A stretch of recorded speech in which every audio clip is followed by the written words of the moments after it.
The U.S. Senate Armed Services Committee meets this morning to receive testimony on U.S. strategy in Afghanistan and South Asia. We welcome Secretary Mattis and Chairman Dunford back to the committee. We thank you both for your many years of distinguished service and your leadership of our men and women in uniform. 16 years ago this week, U.S. and coalition forces began combat operations in Afghanistan to eliminate the al-Qaeda terrorists who attacked our nation and remove the Taliban regime that gave them sanctuary. Very few would have predicted that 16 years later, we would still be fighting what has become America's longest war.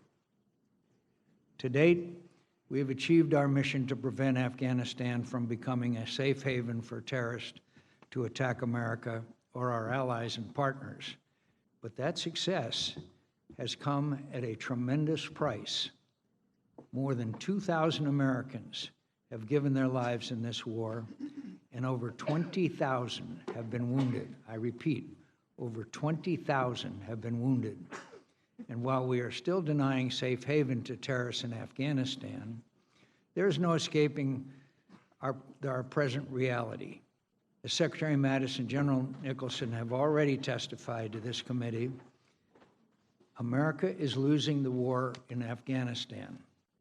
That is unacceptable. Much of the responsibility for this failure rests with the prior administration, which was consistently more interested in leaving Afghanistan than succeeding there.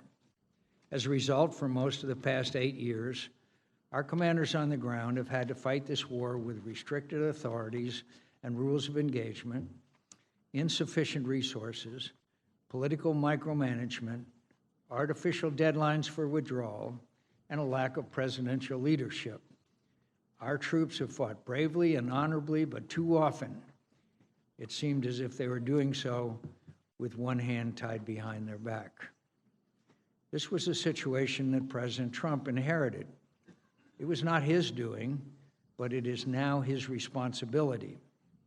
When the President announced a new strategy for Afghanistan and South Asia on August 21st, it came after months of delay and indecision, but it was encouraging in some respects. In particular, the President ended the foolish policy of arbitrary timetables for withdrawal and shifted to a conditions-based approach. This was a step in the right direction. At the same time, in the 6 weeks since the President made his announcement, this committee and the Congress, more broadly, still does not know many of the crucial details of this strategy. This is totally unacceptable. I repeat, this is totally unacceptable. Many members of this committee have been actively involved in the war in Afghanistan since it started. A few have even served in the war on active duty. We expect, indeed we require, a regular flow of detailed information about this war.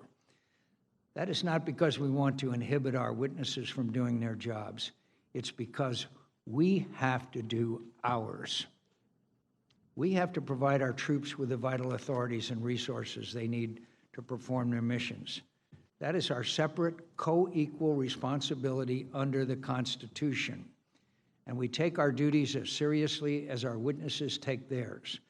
Though I must say it is bizarre that for a hearing of such importance, our witnesses failed to submit written testimony to this committee.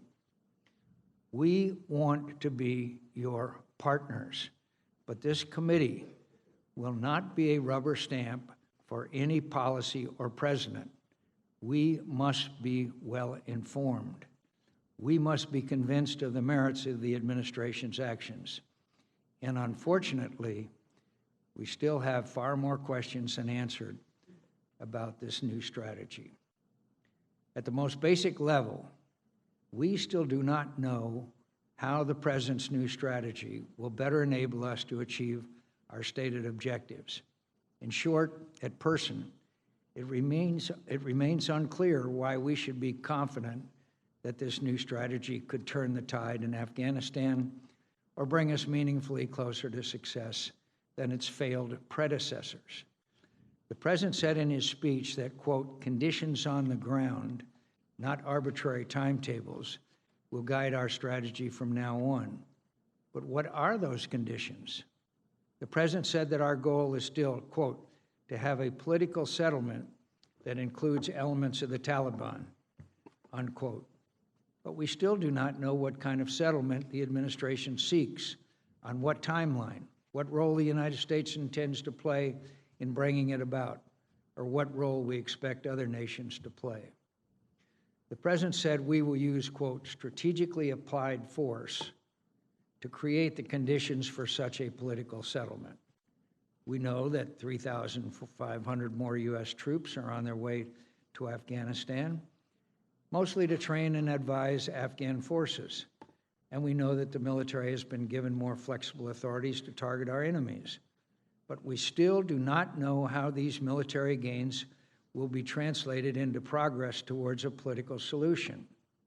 And we have yet to hear a compelling case for why this modest increase in U.S. forces will produce battlefield results that can significantly alter the Taliban's calculus and create the conditions for political reconciliation when we could not bring about this goal with far more troops on the ground. The President has also said, quite importantly, that we would change the U.S. approach to Pakistan, which continues to harbor militants and terrorists who target U.S. service members and officials. But we still do not know what specific steps the United States will take to convince or compel Pakistan to change its behavior, or what costs we will impose if Pakistan fails to do so. Indeed, it is unclear to me if the administration believes any step or series of steps the United States might take will lead Pakistan to cease its support and sanctuary for certain terrorist groups, which has been a feature of its national security policy for decades. Secretary Mattis, General Dunford, this committee, the Congress, the American people, and our men and women in uniform all hold you in the highest regard. We have confidence in your leadership, your integrity, and your judgment. But in light of the experience of the last 16 years, what should give us confidence that this new strategy for Afghanistan will be different? To answer that central question, this committee in particular deserves a lot more detailed information from the President and from you, not just at today's hearing, but in the days, weeks, and months ahead. Senator Reid. Well, thank you very much, Mr. Chairman. I'd like to join you in welcoming Secretary Mattis and General Dunford. Thank you, General, for being with us here today to discuss this very important topic. On August 21st, President Trump announced that the United States would stay the course in Afghanistan, thereby continuing the military's two missions of counterterrorism and capacity building to ensure that extremist groups never again use Afghanistan as a base to attack the United States. In February, General John Nicholson, the commander of U.S. forces in Afghanistan, testified before this committee that the conflict in Afghanistan had reached a stalemate and stated the need for enhanced authorities and several thousand more troops to carry out the train, revise, and assist mission at lower levels within the Afghan National Defense and Security Forces and across the Ministry of Defense and the Ministry of Interior. While I support the increase in troops and additional authorities, some have suggested that we have already been down this path, that a surge in the past of over 100,000 troops could not create the conditions on the ground to successfully bring this conflict to an end. And so, gentlemen, we will ask you in many different ways, what will be different about this effort that will bring about a change that did not happen in previous efforts with even greater troop numbers and associated authorities? To many, the situation in Afghanistan is not trending in a positive direction. The Afghan security forces continue to suffer high casualty rates in the face of an intensified insurgency, with Taliban and ISIS Khorasan continuing to plan and carry out high-profile attacks while maintaining the ability to regenerate their losses. The UN has reported near record numbers of civilians killed and injured in the first 6 months of this year. Furthermore, it appears that record-setting amounts of opium will be produced in Afghanistan this year, providing a steady flow of funds to fuel the conflict. On the other hand, in spite of this intensified fighting, the Afghan security forces have repeatedly demonstrated the ability to withstand Taliban offensives and recapture lost ground. They are seeking to grow their most effective units, the Afghan Special Security Forces, and further increase their offensive capabilities. The growth of the Afghan Air Force has been a force multiplier for the security forces, enabling greater offensive actions. In the past year, they have provided support to ground forces with limited coalition assistance, conducted target surveillance and selection, and after-action battle damage assessments. And I'm interested in your views as whether these developments, with additional U.S. support, will finally tip the balance on the ground. Ultimately, though, this conflict will not be won on the battlefield. According to the President's speech, the military efforts in Afghanistan will serve to set the conditions for the ultimate goal of the South Asia strategy, a peace settlement between the government of Afghanistan and the Taliban that protects U.S. interests. The President also stated that the strategy will integrate all instruments of American power, diplomatic, economic, and military. However, we have heard very little about the diplomatic and economic aspects of the plan. General Mattis, this integration of all of our nation's tools is essential, and I hope you will give the committee a better sense of how our continued military involvement in Afghanistan will help translate battlefield progress into political outcomes. If the mission in Afghanistan is to be successful, it is an imperative to disrupt the external sanctuaries in Pakistan, which continue to provide the Taliban, the Haqqani network, and other associated groups with the ability to train, recruit, rest, refit, and stage attacks without significant fear of interference. We have heard that the administration intends to change the relationship with Pakistan in order to compel action that supports our efforts in Afghanistan. I agree that a change in this area is needed and look forward to hearing the current thinking with regard to the tools available to press Pakistan to make more progress on these issues. In addition to Pakistan, there are a number of regional actors who are endeavoring to play a role in Afghanistan's future. It will be important to understand the strategy with regard to countries such as Russia, China, Iran, and India, each of whom is seeking to ensure that their own national interests are preserved in Afghanistan, many of which may be divergent from U.S. interests. General Mattis, Secretary Mattis, General Dunford, the committee is eager to hear greater detail regarding the military aspects of the South Asia strategy, as well as the manner in which these efforts will support the achievement of the desired political end state. Thank you again for appearing, and I look forward to your testimony. Welcome, Secretary Mattis. Chairman McCain, Ranking Member Reed, distinguished members of the committee, I appear before you following the tragic event in Las Vegas. The Department of Defense is staying closely linked with the intelligence community, and we remain alert to law enforcement's assessment of events. This committee is keenly aware of the complex and volatile security environment that our country faces today.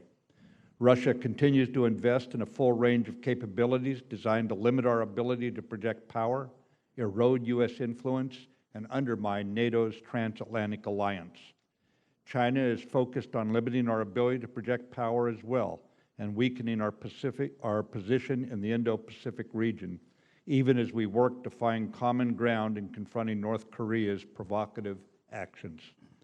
The international community, as reflected by the two latest unanimous Security Council sanctions resolutions, is focused on the destabilizing threat posed by North Korea and Kim Jong-un's relentless pursuit of nuclear and ballistic missile capabilities. The Defense Department supports fully Secretary Tillerson's efforts to find a diplomatic solution, but remains focused on defense of the United States and our allies.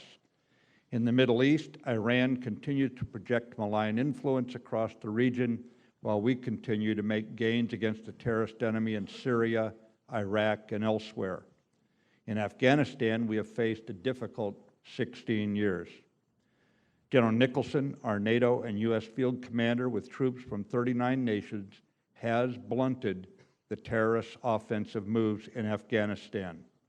NATO strikes in support of the improving Afghan security forces and disarray among various enemy groups in Afghanistan have caused the Taliban to expend resources, constrain their movements, and limit the Taliban's ability to conduct major offensives. Beginning last month, and for the first time in this long fight, all 6 Afghan military corps are engaged in offensive operations. During these recent months, there have been fewer civilian casualties as a result of coalition operations, although regrettably, Taliban high-profile attacks on civilians continue to murder the innocent. While the Taliban still attempts to seize district or provincial centers before the end of this fighting season, they have generally been forced into decentralized, small-scale ambushes and the use of improvised explosive devices. Importantly, the rate of Afghan National Security Force casualties has reduced from last year. As you know, I just returned last week from a trip to India and Afghanistan, and I can report that General Nicholson and the NATO team are holding the line. Forecasts of a significant Taliban offensive remain unfulfilled. Violence and progress in Afghanistan continue to coexist, but the uncertainty in the region about the NATO campaign has been replaced by certainty due to the implementation of President Trump's new South Asia strategy. This strategy has been welcomed almost uniformly by leaders in the South Asia region, as well as by the 39 countries contributing troops to the NATO-led campaign. We must always remember we are in Afghanistan to make America safer and ensure South Asia cannot be used to plot transnational attacks against the U.S. homeland or our partners and allies. Our goal is a stable and secure South Asia. A political settlement in Afghanistan is only possible if the Taliban rejects support or conduct of terrorism. Based on the intelligence community's analysis and my own evaluation, I am convinced we would absent ourselves from this region to our ultimate peril. Our new conditions-based approach has set the stage for regional and Afghan national change. Our new strategy, vigorously reviewed and approved by President Trump, is, quote, R4+S, unquote, which stands for regionalize, realign, reinforce, reconcile, and sustain. The first R, regionalize, recognizes challenges exist beyond Afghanistan. The strategy adopts a geographic framework with a holistic, comprehensive view. India, Pakistan, Iran, Russia, and China were considered at the outset, rather than focusing only on Afghanistan and then introducing external variables late in our strategic design. My visit last week to India was, in part, to thank them for their continued generous development support in Afghanistan, and we discussed ways to expand our collaboration to improve long-term regional stability and security. We will firmly address Pakistan's role. NATO's demands need to be heard and embraced in Islamabad. The second R is for realign and signifies that we're shifting our main effort to align more advisors who can provide training and advisory support at the battalion and brigade level. The fighting will continue to be carried out by our Afghan partners, but our advisors will accompany tactical units to advise and assist and bring NATO fire support to bear when needed. Make no mistake, this is combat duty, but the Afghan forces remain in the lead to do the fighting.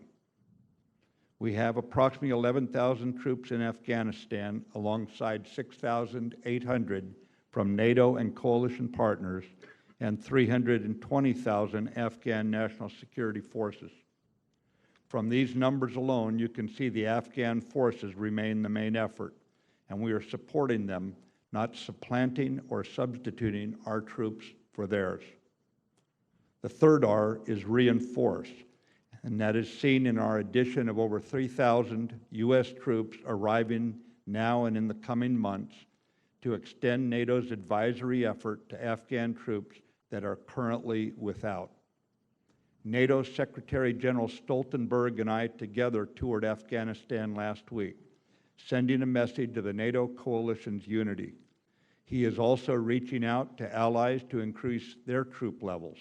In light of our new strategy, 15 nations have signaled that they will increase their support. Again, certainty having replaced uncertainty, we are now looking to our partners to provide even more troop and financial support. The last R, reconcile, is the desired outcome from our military operations. Convincing our foes that the coalition is committed to a conditions-based outcome, we intend to drive fence-sitters and those who will see that we're not quitting this fight to reconcile with the Afghan national government. Our goal is a stabilized Afghanistan achieved through an Afghan-led, Afghan-owned peace process. War is principally a matter of will, and the international community is making clear that it will stand alongside the Afghans committed to this fight. As we have shifted to a conditions-based strategy, not time-based or troop number focused, ambiguity has been removed. The elements of this strategy are a tangible demonstration of our resolve. All this will be carried out by, with, and through our Afghan partners and within the coalition framework, ensuring this campaign is politically, fiscally, and militarily sustainable. Our Afghan partners, who continue to take the lead, fight most effectively where NATO and partner advisors are alongside them. As President Ghani said to the United Nations General Assembly in New York City, Afghans are determined to fight. No one should mistake our will to defend our country. I am heartened and impressed by the international reception to our strategy. I am confident we will see heightened levels of support from our allies and partners in the months ahead. As NATO Secretary General Stoltenberg said last week in Kabul, this is about making sure that Afghanistan doesn't once again become a safe haven for international terrorists, and the best way of doing that is to enable the Afghans to have defense security forces which are strong enough to do that. We're already starting to see the psychological impact of the new strategy, both militarily in the field as well as through President Ghani and the Afghan government's commitment to reform. President Ghani recognizes that fighting corruption and accelerating institutional reform across government are critical to success. The recently launched U.S.-Afghan Compact, outlining more than 200 measurable benchmarks for reform, demonstrates our shared emphasis on these goals. Our South Asia strategy reinforces to the Taliban that the only path to peace and political legitimacy is through a negotiated settlement. It is time for the Taliban to recognize they cannot kill their way to power, nor can they provide refuge or support to transnational terrorists who intend to do us harm. I want to close by recognizing the need to maintain the closest possible dialogue with Congress and specifically with this committee. I pledge the Department of Defense will be fully responsive to your requirement to be kept appraised of current and planned operations. As my Senate-confirmed positions get filled, we will also have greater capacity to deal with the multiple worldwide security challenges while keeping you fully informed.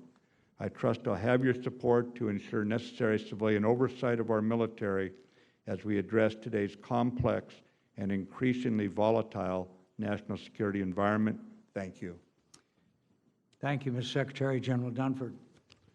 Chairman McCain, Ranking Member Reed, distinguished members of the committee, thank you for the opportunity to join Secretary Mattis in providing an update on the South Asia strategy.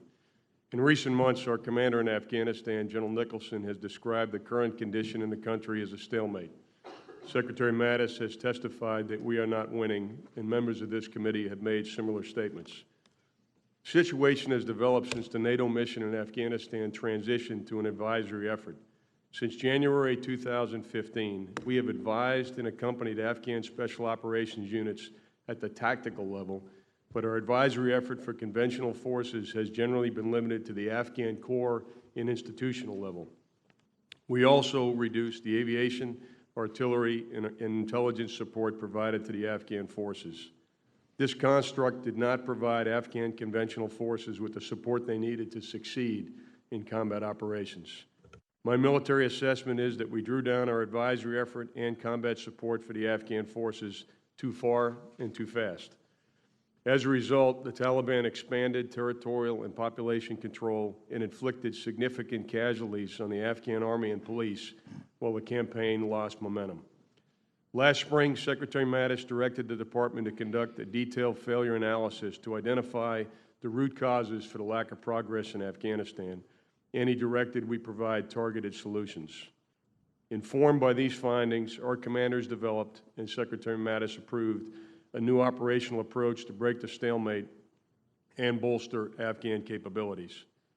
The new approach supports the President's broader strategy by expanding our advisory efforts to the tactical level, increasing the combat support we provide to our Afghan partners, and enhancing authorities to our commanders. We believe these adjustments will improve the ability of the Afghans to conduct offensive operations, defend critical terrain, and reduce Afghan casualties. The emphasis is on providing effective support to the over 300,000 Afghans we have trained and equipped so they can secure their own country. Going forward, we will support President Ghani's efforts to reorganize the Afghan forces, which will expand special operations units while reducing less effective units. We'll also continue our efforts to develop a capable and sustainable Afghan Air Force. And finally, we'll enhance and expand our own counterterrorism operations in the region. By next spring, this approach will have our most senior, capable, and operationally experienced leaders advising at the decisive point in Afghan operations.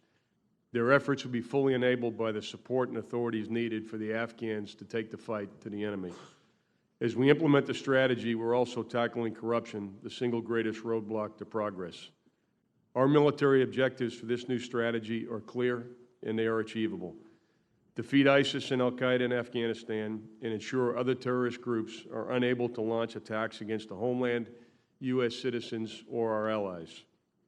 Further develop Afghan forces that are capable of managing residual violence with limited international support. Support President Ghani's effort to secure key population and economic centers, and provide an enduring counterterrorism partnership with Afghanistan to protect our shared interests in South Asia. As Secretary Tillerson has recently outlined, this entire effort is intended to put pressure on the Taliban and have them understand they will not win a battlefield victory, so we'll enter an Afghan-led peace process to end the conflict.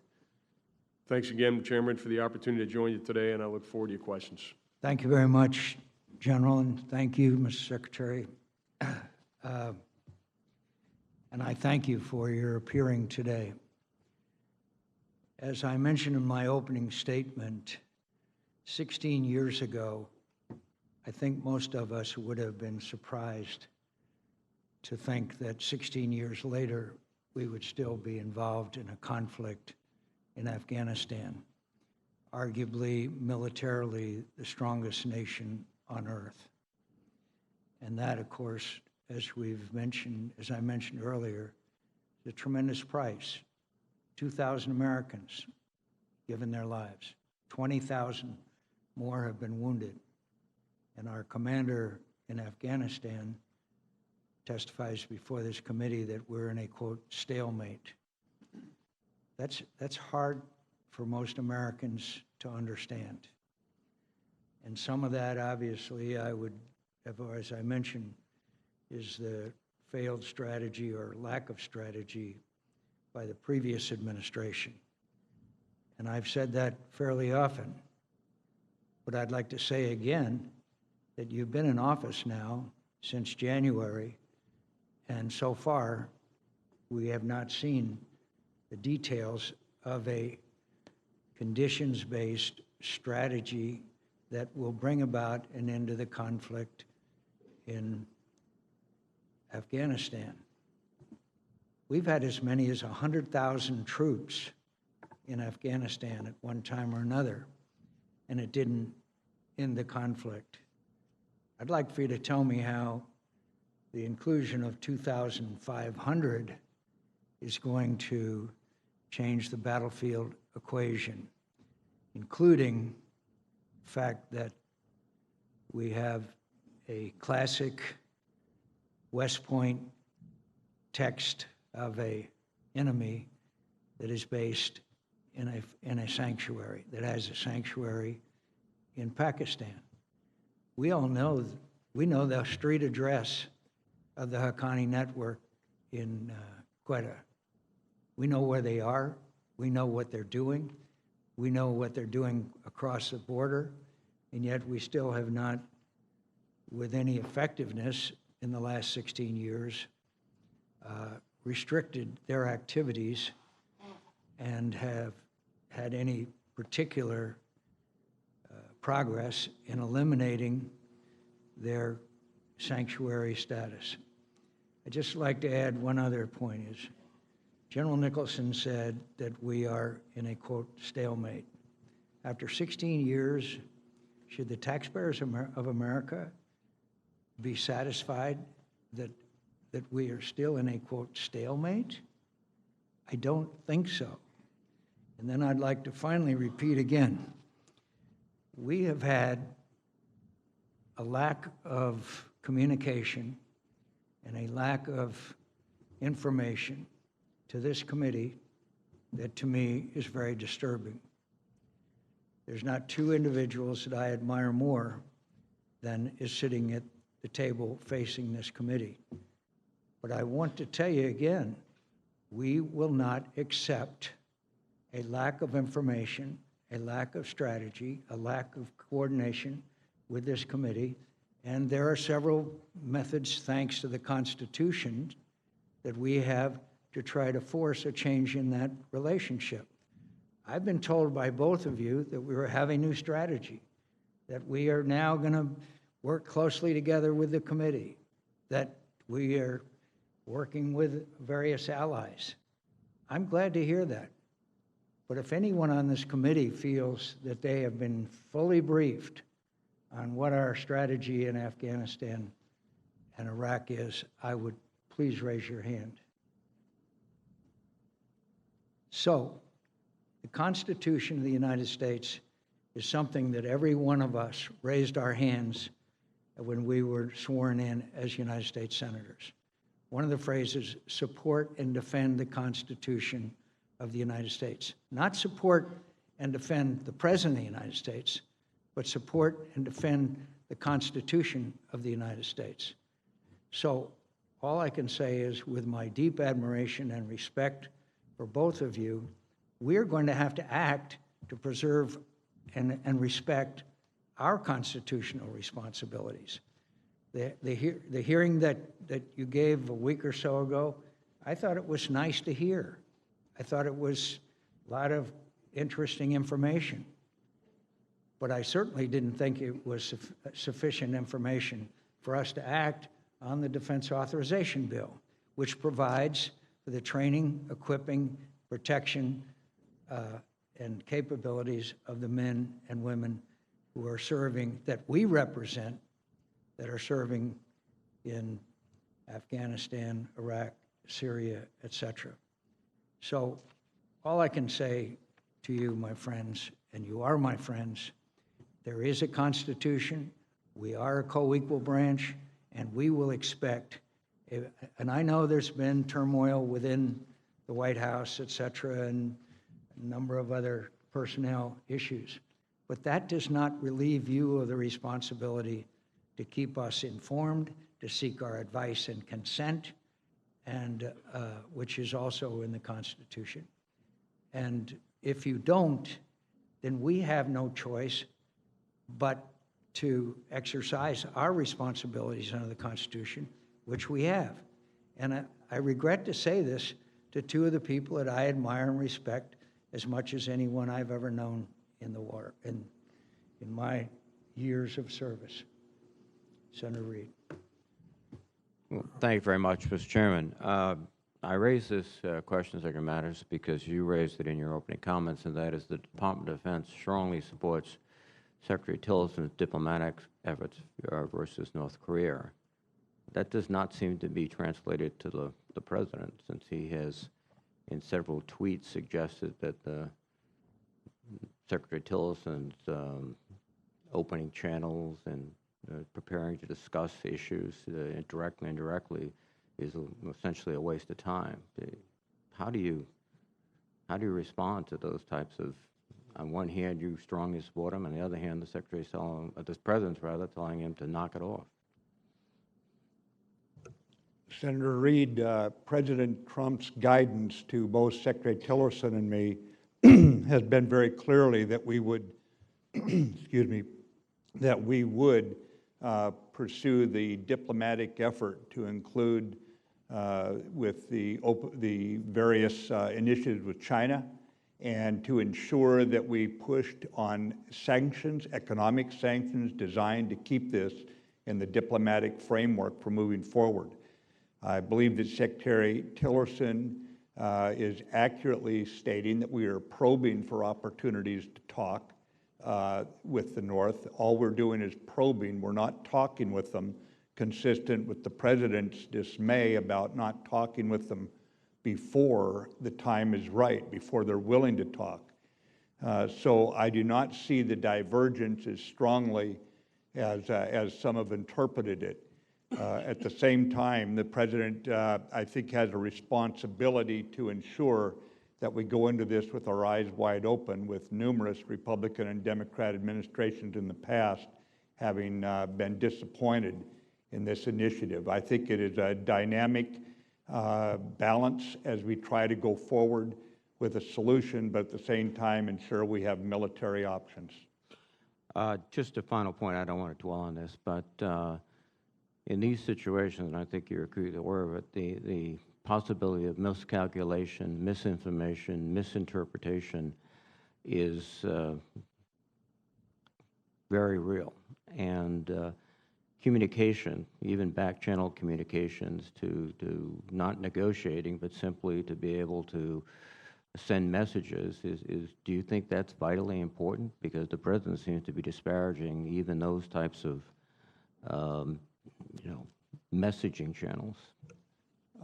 Senator, I think the President dispatching Secretary Tillerson to Beijing here within the last several days to carry messages and to look at the way we can work with them is the most accurate answer to your question, that in fact this is part of a whole of government integrated effort that we have underway right now, and that's what Secretary Tillerson was carrying forward for the President.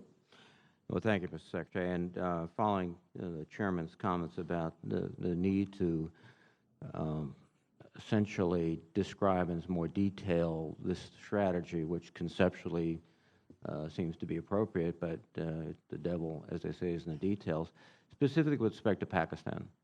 The President called out Pakistan, I think rightfully so, but the question is, what are we going to do? What are the options we're considering with vis-a-vis Pakistan? Well, the first thing is, Senator, we're working with the international community, including Secretary General Stoltenberg of NATO, to ensure that we go in with a unified NATO position vis-a-vis Afghanistan. You're aware that I stopped first in New Delhi on my way to Kabul last week in order to further integrate what the Indians are doing in terms of development aid and diplomatic efforts to ensure that South Asia stability and peace are prioritized, not just by us, or not just by us in Afghanistan, but across South Asia. So there will be a very specific number of things that we deal with Pakistan on, and those will be balanced with the appropriate levels of firmness as we set a new relationship with Pakistan. And we can go into great detail. I'd prefer to do so in your office over what those specifics are to ensure that our diplomats go in fully armed and have the initiative when the discussions open here starting in a couple of weeks in Islamabad. Thank you very much, Mr. Secretary. Thank you, General. Senator Inhofe. Thank you, Mr. Chairman.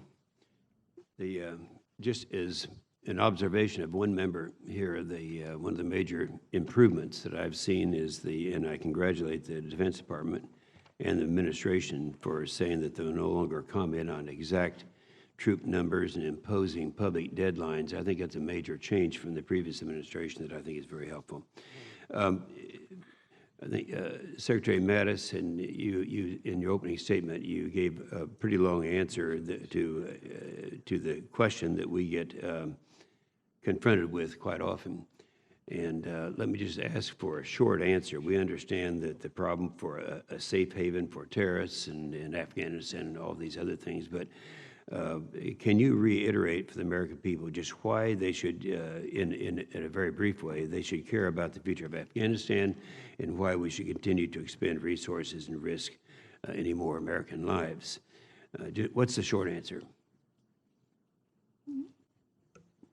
Why should we continue, sir, is to make certain that Americans can live safely. And when I advise the President on sending troops in a position where they can die, I have to know in my analysis that this is going to sufficiently contribute to the well-being of the American people to put those troops' lives at risk. That's a good brief answer. Thank you. On the February 21st, Senator Rounds and 4 other members and I sat down and spent quite a bit of time with President Ghani and General Nicholson, and we made a list of some 8 things that they're looking at for the future. I'd like to just pick out 3 of these and ask you for either one of you for a current status of where we are, because I think you would agree with the 8 points they brought out. The first of the 3 would be the need for more coalition forces to train and assist the Afghan military. The second is the strength and commitment of the Afghan people who want to take their country back, the status of that. And third, shifting the focus to winning versus not losing. Start with the first one, the need for more coalition forces to train and assist the Afghan military. What's the status and the current of that? Sir, the Afghan forces, special forces, commandos that have our trainers, they have won every time they fought the enemy. Those without have not won. Right now, we're adding more troops for that very purpose. We're bringing in more NATO coalition partners and trying to bring in more of their troops for advise and assist. And we intend to get this down to every corps is going to have a brigade that will have the trainers and the advisors with them. And within that brigade, since when they do offensive ops, there's usually 1 or 2 Kandax battalions, they will also now have trainers. They have not had them in the past several years. That means they were not able to get swift access to NATO air support, fire support. Yeah, that's very good. Now, the level of commitment of the Afghan people, what's the status of that? How about you, General Dunford? Senator, thanks.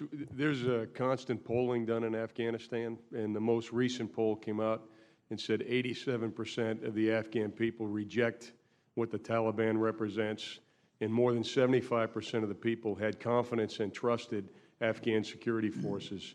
So I think that is actually moving in the right direction, Senator. Yeah, because it wasn't that way last February. That's an improvement, an obvious one. It's a slight improvement from last February, but certainly a significant improvement from 2011, 2012. That's right. And the third one, the shifting the focus to winning versus not losing. Senator, that's exactly what the strategy that we've just outlined is designed to do, and certainly from a military perspective, what Secretary Mattis has made very clear that we needed measurable objectives. The objectives, again, to ensure that the Afghan security forces are capable of providing security with a minimal amount of support. That's one element. Making sure that the ISIS and al-Qaeda in the region are defeated. That's a second element. Keeping other groups from conducting attacks against the United States, our allies, that's a third element, and then reinforcing the efforts for the peace process is a fourth element. Very good. The chairman in his opening statement talked about the quote, in fact, he quoted, "Conditions on the ground, not arbitrary timetables, will guide our strategy from now on." Is either one of you want to take a stab at further defining conditions? Senator, first of all, that the population centers and the bulk of the Afghan people are protected from the depredations of the terrorists, and that denies them the very platforms they need if they want to conduct attacks against us, our allies, that sort of thing. Furthermore, we're going to have to see a country that is able to provide government services. There's been pretty much a wholesale swap out of many of the old leaders in various ministries, to include the military leaders today across the board, from the commander of the Army on down. These are post-9/11 proven people. In other words, we're getting people in now who are not colored with some of the old ways of doing business that have bedeviled us for so long.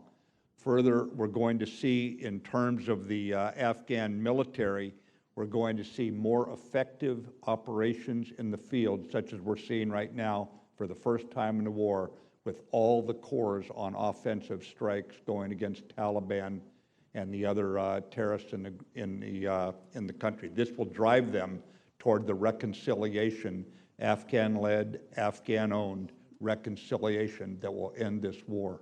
Thank you, Mr. Secretary. Senator Shaheen. Well, thank you both for being here. I guess I'm still not clear, based on Chairman McCain's questions that he raised, that I understand how this strategy is going to succeed where our past efforts have not. So can you give me a very succinct response to that in the way that you gave Senator Inhofe the response to why it matters? Senator Shaheen, what we have right now is the ability to make the Afghan military, which has been through some very tough times, make them more effective in the field. In other words, when they go into the fight, no longer will they worry about the high ground. Having fought in mountainous country, it's unpleasant to have the enemy above you. NATO airstrikes overhead denies the enemy ever having the high ground in terms of the dominating terrain. That's a tactical effect that will make the Afghan army bolder, and it will give them more opportunities militarily to take the fight to the enemy. And that would be the way, as we take the fight to the enemy, we convince the Taliban, you're not going to be able to win this by killing. What was the strategy behind dropping the MOP bomb last April? And was it successful? Ma'am, that was not a strategy, Senator. That was a tactical event in the field. It was to collapse tunnels that the troops did not want to go into for obvious reasons. They wanted to make it an unfair fight. Was it in successful? that regard, for the immediate tactical effect, yes, it was. But it was not a strategic. It was not a strategic act. It was a tactical decision by a commander in the field who did not want to put his troops into a position that a bomb could take care of. Well, you've said, and others have as well, that this war will not be won on the battlefield, that it will be won because there is a peaceful, this is my analysis based on what that means, that it will be determined by a peaceful agreement between the Taliban and the Afghans, and I assume other players in the region would need to be part of that. So I know that proactively going after the Taliban is designed to try and bring them to the table. But again, do we think that just because there is now air cover for the troops, the Afghan army, that's going to be enough to bring them to the table? And I guess the second part of that question is, why, I assume that the United States would be part of any agreement there, and why, given what Libya and Ukraine and other countries have seen with respect to our changing our commitments around their weapons, why would the Taliban think that they can negotiate with the U.S. at the table in a way that would provide certainty about what the future might hold? Senator, if I could take the first Please. Part of the question.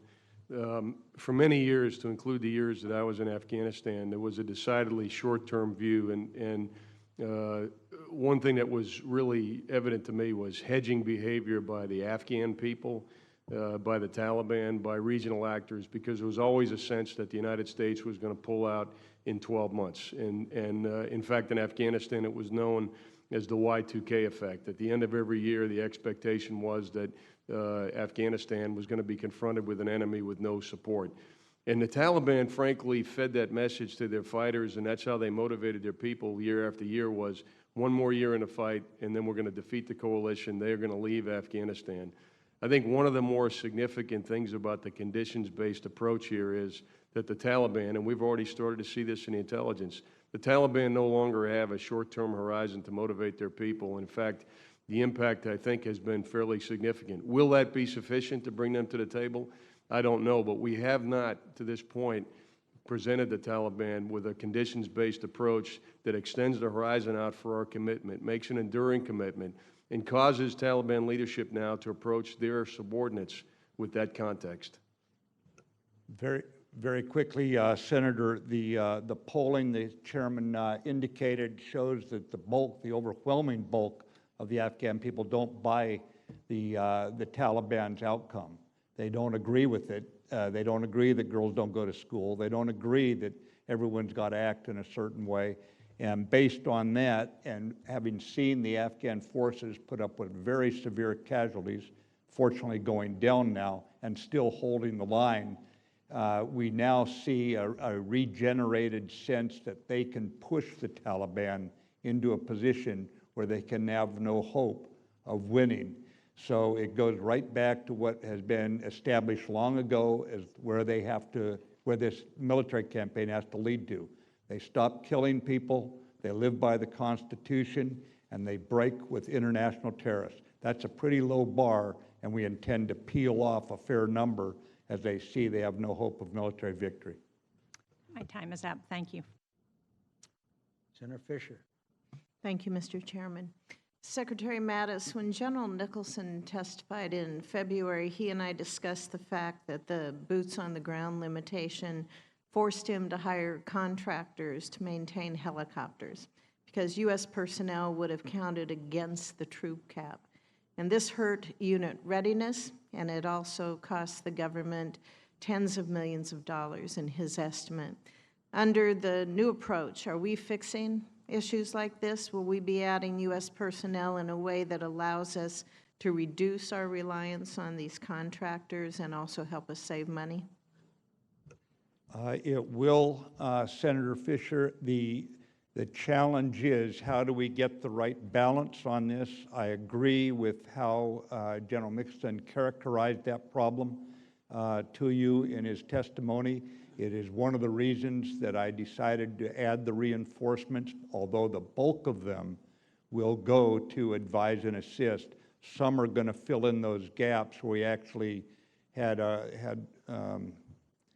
we did not have a wise allocation of a unit's strength as we broke it apart to send it in for those troop cap reasons. So it's something we have to address, and I believe I have the ability to do so now. When you say you believe you have the ability... Well, I have to look at it, Senator, and make certain. We know we can solve a lot of it. We know that much. But I have to look at the tentacles of a policy decision that's been in place a long time.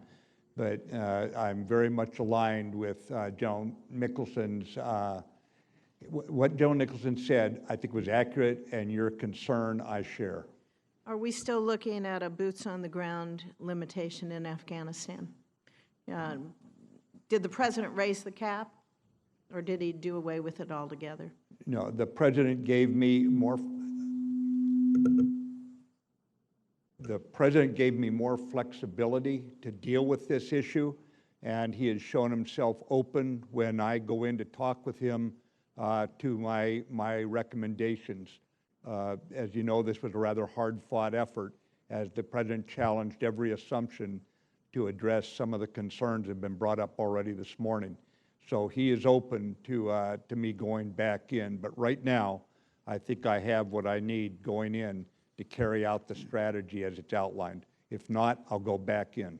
Okay. Over the last few years, we've seen a decrease in our combat air operations in Afghanistan. From 2010 to 2015, we saw the total sorties conducted against enemy targets decrease by 84% in a span of only 5 years. During the previous administration, this was coupled with, I felt, very restrictive rules of engagement, and that focused on returning fire rather than allowing commanders to proactively attack those Taliban targets. In contrast, the air campaign against ISIS has reached record levels with over 21,000 sorties flown in 2016. The use of American air power helped stem further inroads by ISIS, and I think it was used successfully in locations such as Sinjar and Ramadi. Are we looking at something similar, this aggressive action and use of air power, as a new strategy in Afghanistan? Sir, it's embedded in the revised strategy, absolutely. 2017, as you noted, we have had more airstrikes than any year since 2012.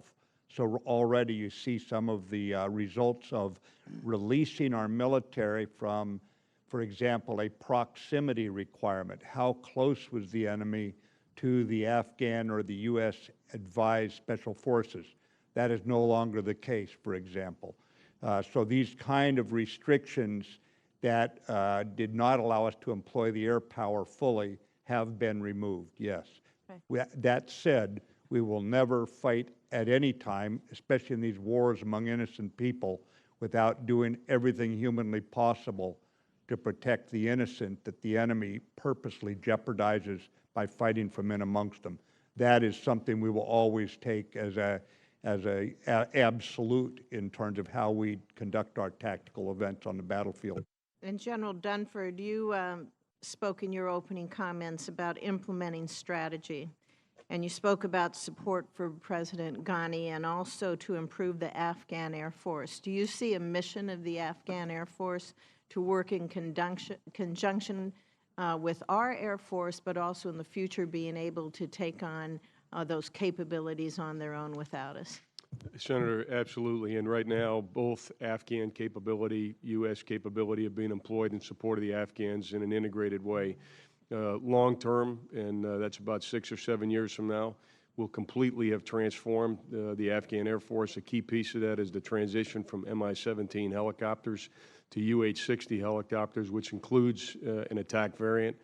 We have, over the past 2 years, fielded the A-29, which is a fixed-wing light attack aircraft, as well as MD-530s, which are a smaller helicopter providing the attack.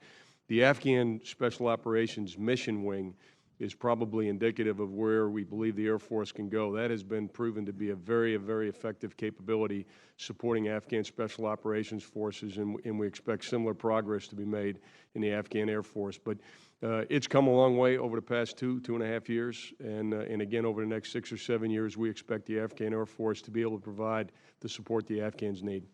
My time is up. Thank you, gentlemen, for your service. Senator Gillibrand. Thank you both for being here, and thank you for your service. I want to associate my remarks with that of Chairman McCain's in terms of the Afghanistan strategy.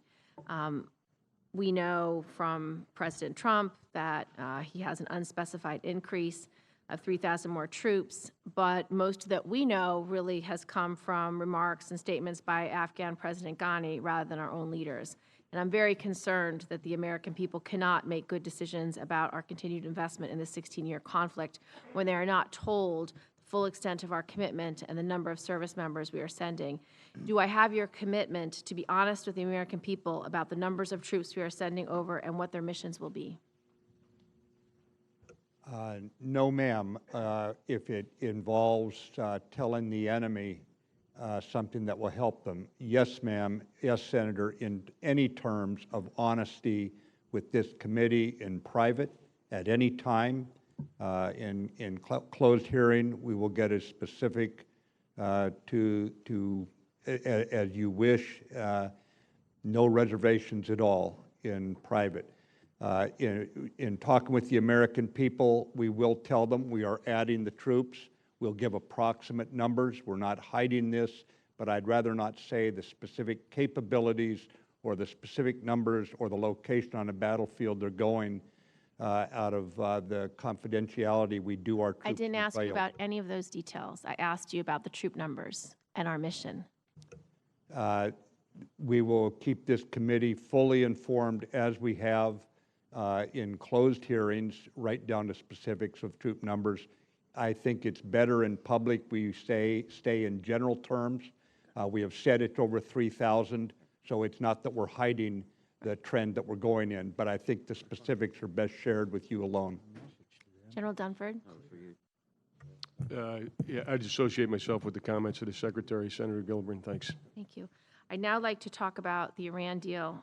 In his address to the UN General Assembly, President Trump said that the Iran deal was one of the worst and most one-sided transactions the United States has ever entered into.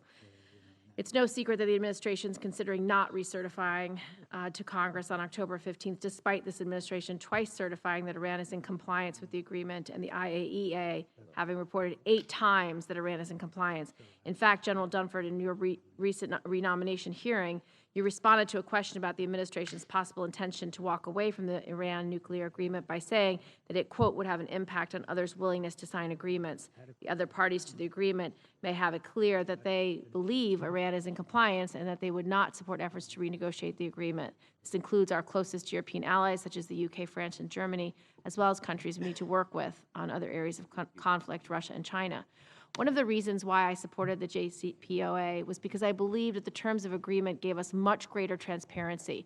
We would know where their mines are, their mills, their all of their production capabilities and sourcing. And so I thought that intelligence was very important, and both our military leaders at the time and our intelligence leaders at the time said that that was so.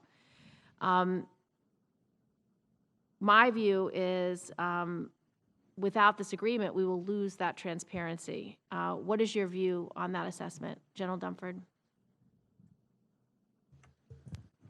Senator, the agreement right now, what I testified to last week was that Iran is not in material breach of the agreement, and I do believe the agreement to date has delayed the development of a nuclear capability by Iran. How might either the premature end of this agreement or U.S. unilateral withdrawal impact our insight into Iran's activities, Secretary Mattis? I didn't hear that, Senator. How would either a premature ending of the agreement or a U.S. unilateral withdrawal impact our insight into Iran's activities? Senator, as I understand it right now, and I've been dealing with the President and the Secretary of State on this, it is right now being considered in terms of the security of the United States. By it, I mean we're talking about the law that is passed up here where we have to certify plus the agreement. These are two separate. You can talk about the conditions under one of those and not walk away from the other one of those, if you see what I'm driving at. They're two different pieces, and that is under consideration right now about how we deal both the legal requirement from the Congress as well as the international agreement. General Dunford, you said that we should focus leveraging our partners that were part of the agreement to deal with those challenges that we know Iran possesses, whether it, the terrorist threat or the maritime threat, and so forth. Secretary Mattis, do you agree with that assessment by General Dunford?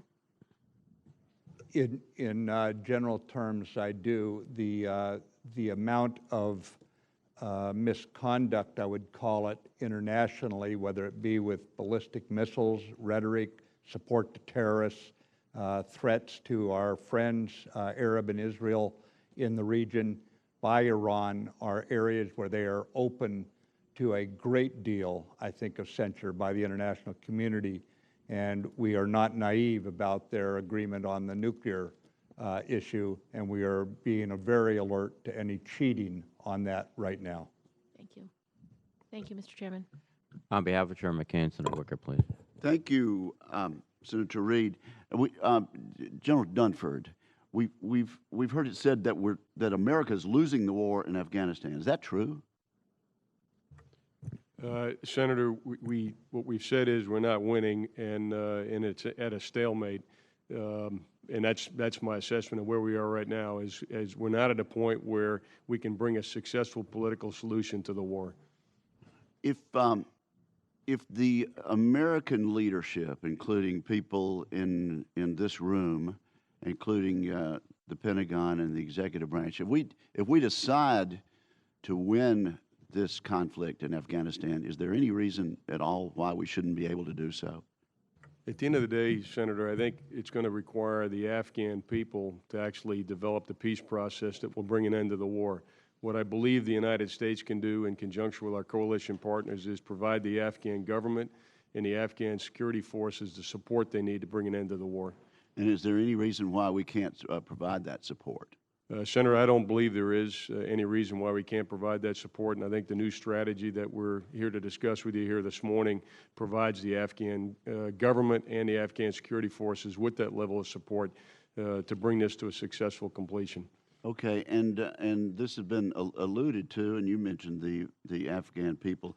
Is there any lack of resolve on the part of the Afghan people, including their hearts and minds, to that would be a stumbling block to us being successful in this new strategy?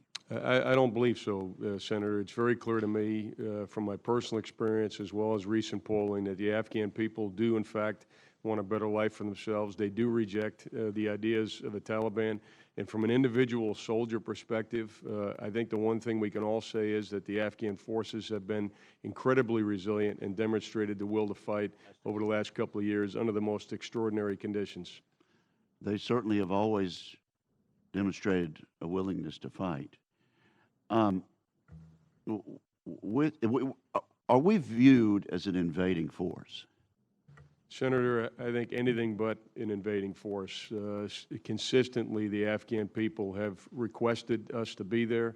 Our presence is favorable across the country. Again, in polling, typically somewhere between 70 and 80% of the Afghan people want support of the international community led by the United States.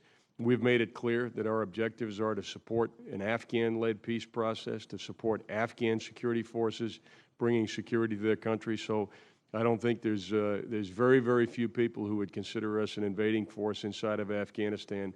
The vast majority are very happy that we're there helping them to bring peace and security to their country.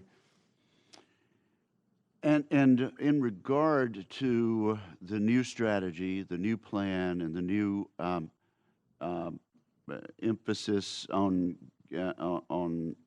America doing its part to get the job done, how do our troops feel about that, up and down the rank and file, General? Senator, I think if you speak to any young man or woman who has served inside of Afghanistan, they want to get the mission done. They want to accomplish the mission. We certainly, and Secretary Mattis has just recently come back from Afghanistan last week.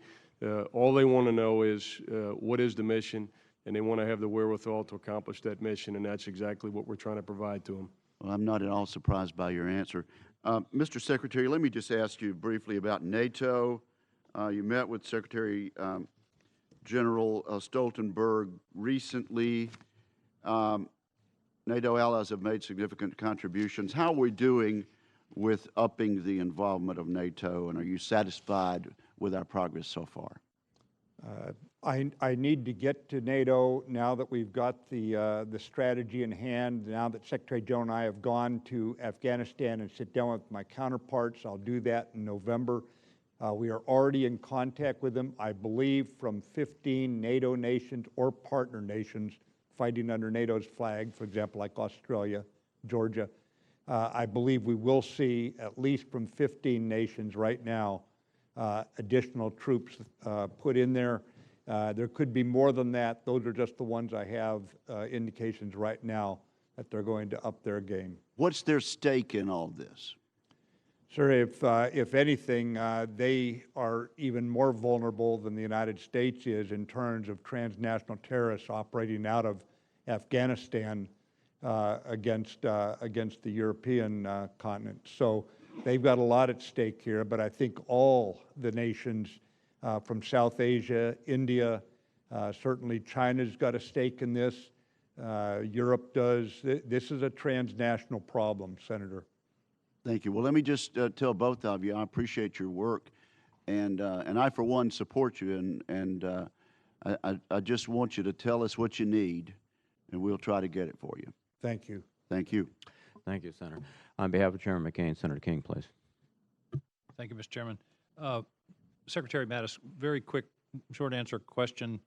Do you believe it's in our national security interest at the present time to remain in the JCPOA? That's a yes or no question.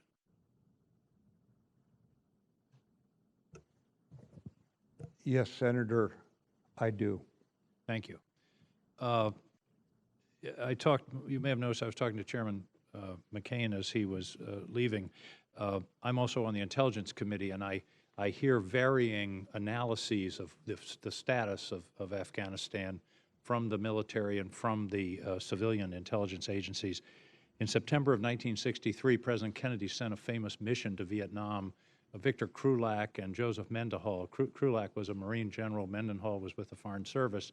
They came back and gave wildly different accounts of what was going on in Vietnam. Krulak was very optimistic about the progress. Mendenhall was very pessimistic. Kennedy's famous comment was, "Did you two guys visit the same country?"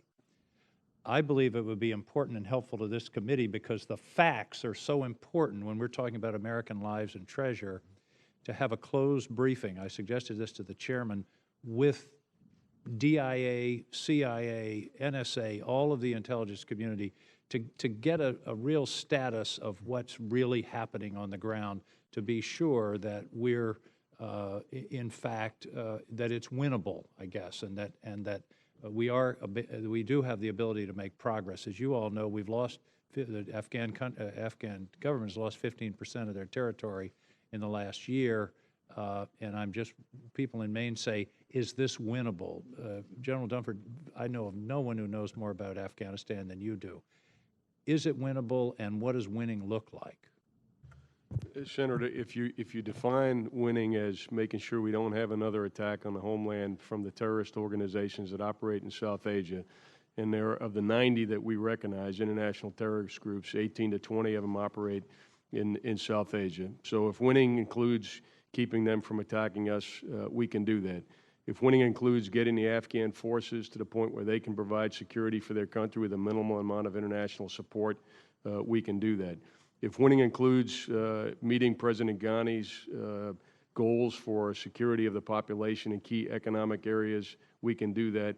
And if winning includes convincing the Taliban that they can't win in the battlefield and they're going to have to enter an Afghan-led peace process, we can do that as well. So that would be my elements of what winning looks like, Senator. That's a good answer, and I appreciate that. Is there any evidence that the Taliban is interested in a political settlement? Are there any contacts? Are there any feelers? Are there any discussions that indicate that? I'm having trouble understanding why they would want to settle now when they seem to be gaining ground, and we've got 8,000 people there, and we used to have 100,000.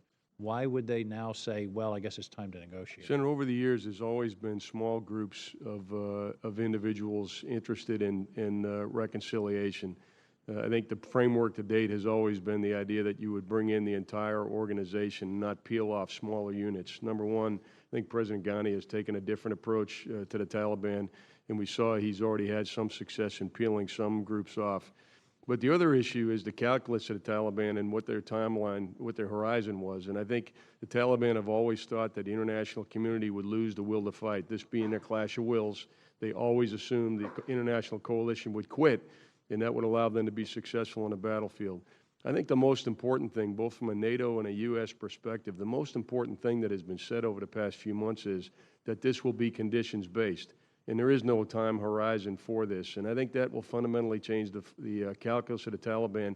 And I think what President Ghani will attempt to do is begin to peel off elements of the Taliban over time who realize that actually achieving their political objectives on the battlefield is fruitless. I agree that the change from calendar-based to conditions-based was very important. There were a lot of us who advocated for that over the last several years. I think that's of critical importance. Final question, I get this in Maine. The safe haven argument, isn't that an all-purpose argument that, I mean, we've got parts of Syria that are uncontrolled, parts of Iraq, North Africa, there are all kinds of places that are potentially safe havens. My concern is that the safe haven argument is the domino theory argument of our generation, that is a kind of all-purpose argument that would justify intervention in practically any place in the world. Secretary Mattis? Senator, I think that the problems that grow out of ungoverned spaces do not remain in ungoverned spaces. So that opens the door for your very point. But there are a lot of ungoverned spaces. Yes, and so our approach to this is by, with, and through allies, not to take all this on ourselves. I can show you in private, sir, how we look at if we add this many American forces, what's the ratio for the others? If it's anything below about 1 to about 70, in some cases 1 to 250. One American troop gets 250 from coalition or host nation, depending on what the situation is, then I'd probably be very reluctant to go that way. There's a way for us to lead without be carrying the full burden on the American taxpayer, the American armed forces. I understand and appreciate that's exactly the strategy that you're following. Thank you, Mr. Chairman. Thanks. On behalf of Chairman McCain, Senator Rounds, please. Thank you, sir. Gentlemen, let me begin by just thanking you both for your service. We have a great deal of respect for both of you, and we appreciate the opportunity to ask some specific questions. I think Senator King started this out by asking for a yes or no answer from Secretary Mattis, and I'd like to go just a step further than that. With regard to the JCPOA, there is a logic that you have used to determine that it's appropriate to stay within it. Could you share with us the logic that you use in determining that the JCPOA right now is in our, or it is advantageous to us to stay there at this time? Could you share that with the American public? Absolutely, Senator, and thank you. The point I would make is if we can confirm that Iran is living by the agreement, if we can determine that this is in our best interest, then clearly we should stay with it. I believe at this point in time, absent indications to the contrary, it is something the President should consider staying with. There is another requirement where we certify that it's in our best interest, and it goes into a broader definition of national security, broadening beyond the issue, the treaty, or not the treaty, but the agreement itself. That means the President has to consider more broadly things that rightly fall under his portfolio of looking out for the American people in areas that go beyond the specific letters of the JCPOA. In that regard, I support the rigorous review that he has got going on right now.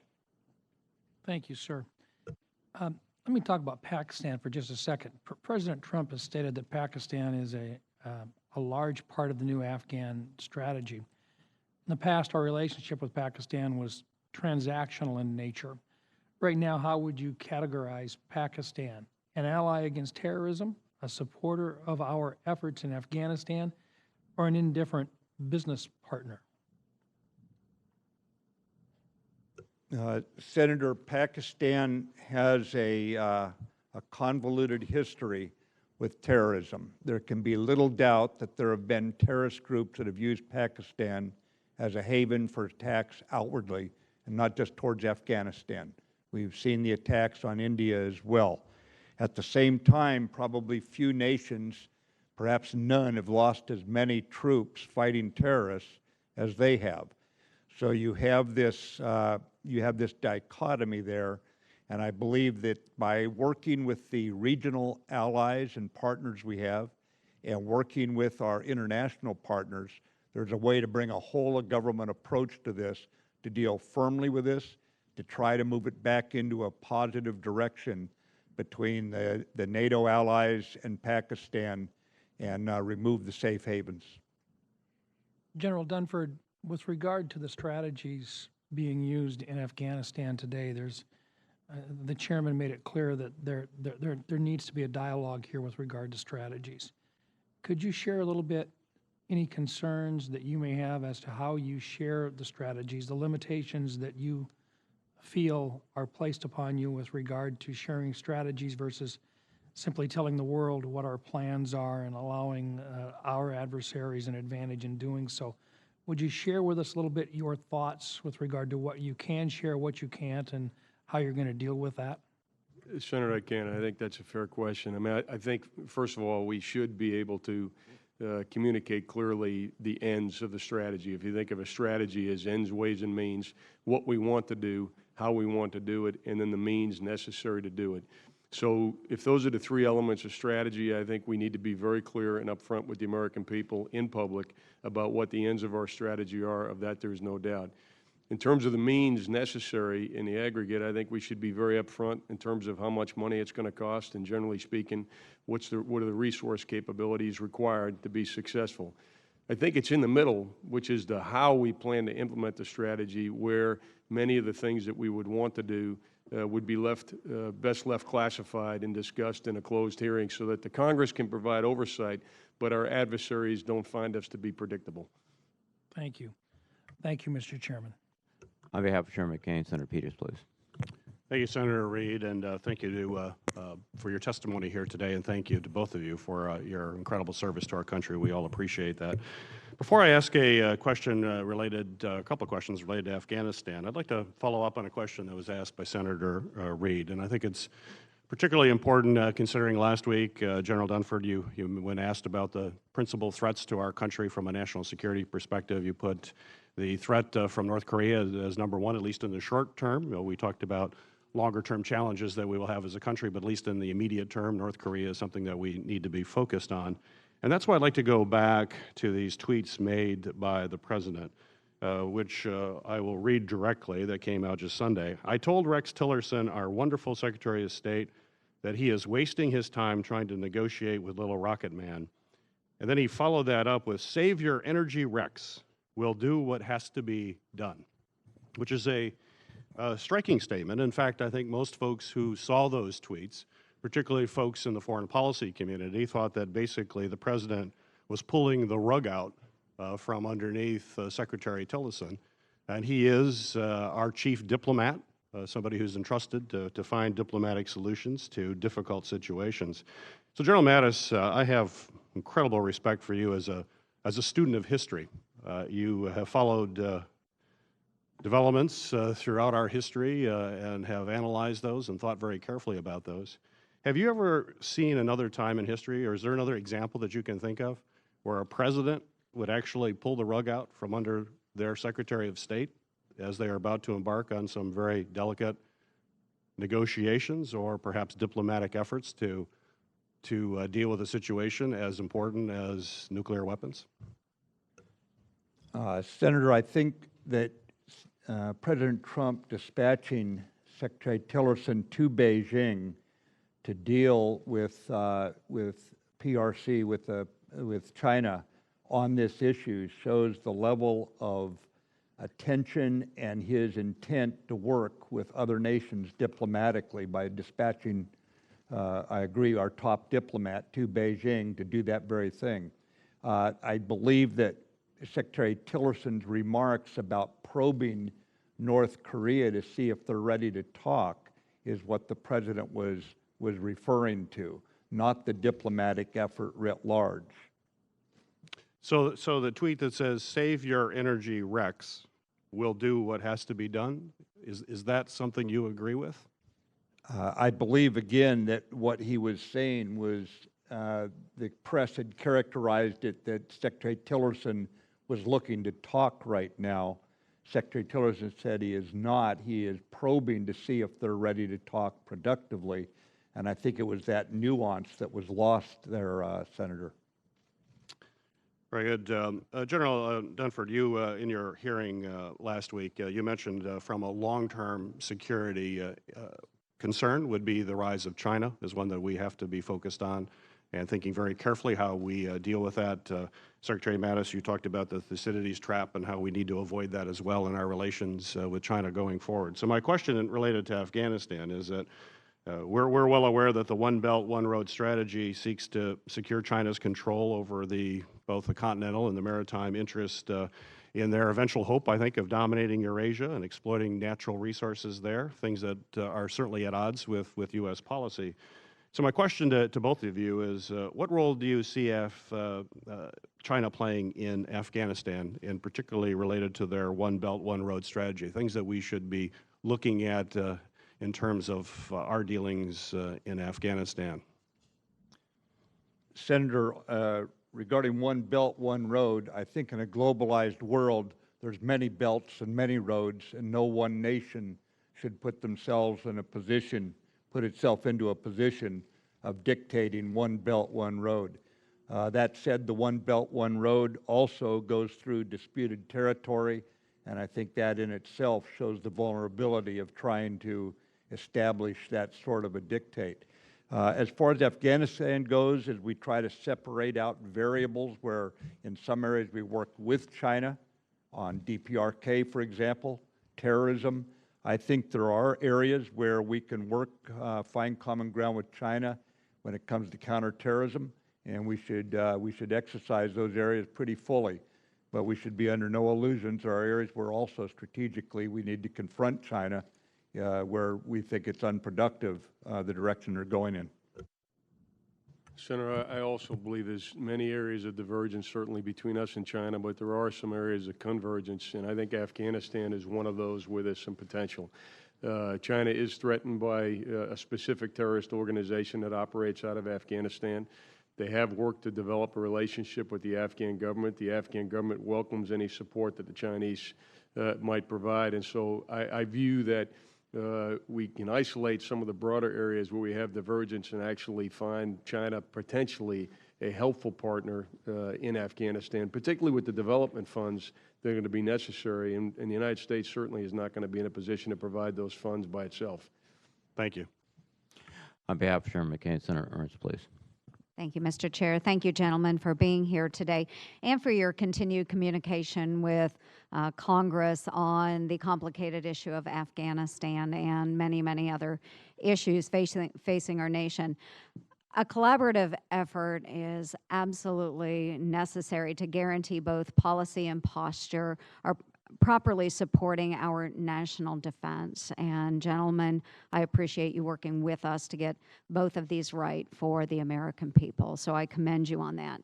Now, Secretary Mattis, some have criticized the administration's strategy as one that defers the responsibility of Congress to the Pentagon and leaves the American people in the dark. And, sir, to that, I disagree. To the contrary, I think that it keeps the enemy in the dark, and I will agree with Senator McCain on this point that it does require Congress to exercise our responsibility to represent our constituents. So, Mr. Secretary, what is your plan to keep Congress informed as we move through the new strategy in Afghanistan? We want to make sure that we are able to inform the American people as representatives of our states, but what would your plan be, and what would that look like moving forward? Well, Senator, first, I fully endorse the closest possible collaboration and the absolute openness. Sometimes it'll have to be in closed hearing because it'll be that sensitive in terms of its details, but I fully endorse it. The plan would be to maintain constant collaboration and have people up here on the Hill, whether they be in your offices briefing you or in hearings or in any other venue that you think most fruitful. And I've been committed to this since I was confirmed.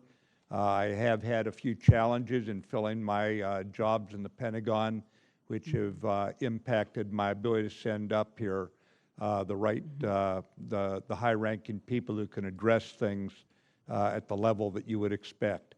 But as those jobs get filled, I think this will get even easier. But until then, it's my responsibility to keep you fully informed, and I'll do so. Thank you. I appreciate it. And thank you for making that distinction, too. And we need to understand here in the Senate that there are many positions that still need to be filled. So thank you for that gentle reminder.